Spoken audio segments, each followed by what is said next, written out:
543 में 195 की सूची प्रकाशित करने वाली पार्टी 400 का दावा करने लगी।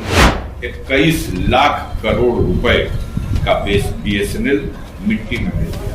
21 लाख करोड़, आपने बताया था 20,000 करोड़ का विकास आया। 21 लाख करोड़ का BSNL मिट्टी में मिला। किस कार्यकाल में मिला? अगर इसकी उपलब्धि को जोड़ दीजिए तो शायद आप अपना शब्द वापस ले लेंगे कि विकास हो। मुख्तार अंसारी के बड़े भाई अफजाल अंसारी इस बार लोकसभा चुनाव के लिए गाजीपुर से तैयार हैं। इसी को देखते हुए आए दिन वो अपने बयानों से चर्चा में रह रहे हैं। आज उन्होंने बीजेपी के 400 पार के नारे को लेकर क्या कहा, आप खुद सुनिए। मुझे लगता है ये 400 पार वाला नारा भी बहुत पहले दिया गया था, अभी ये घोटाला कांड नहीं हुआ था।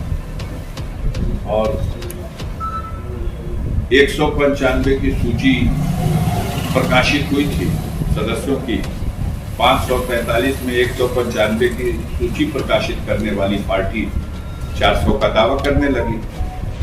उन्हीं के एक सांसद ने, भीतर उसके गैस बन रही थी, सच्चाई उसके मुंह से निकल गई।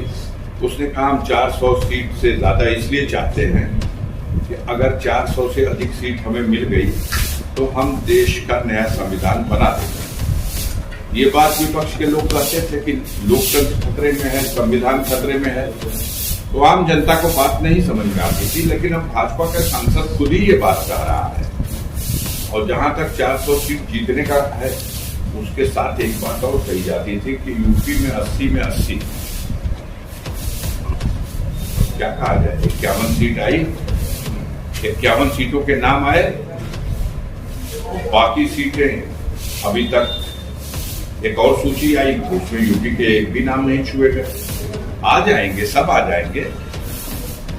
लेकिन अगर 400 सीट आ गई तो गाजीपुर की जनता को आज तथाकथित कुछ आप ही के पत्रकार बंधु तो कहते हैं कि जातवादी लहर में बह गए और विकास को तरजीह नहीं दी। छुपाते हैं सत्य। गंगा के पुल को कोई नकार नहीं सकता, लेकिन BSNL का संचालन करता कौन था, इसको आप छुपाते हैं। कभी नहीं कहेंगे कि मनोज सिन्हा संचार मंत्री थे। दुनिया के आधुनिक सिस्टम से लैस हमारा BSNL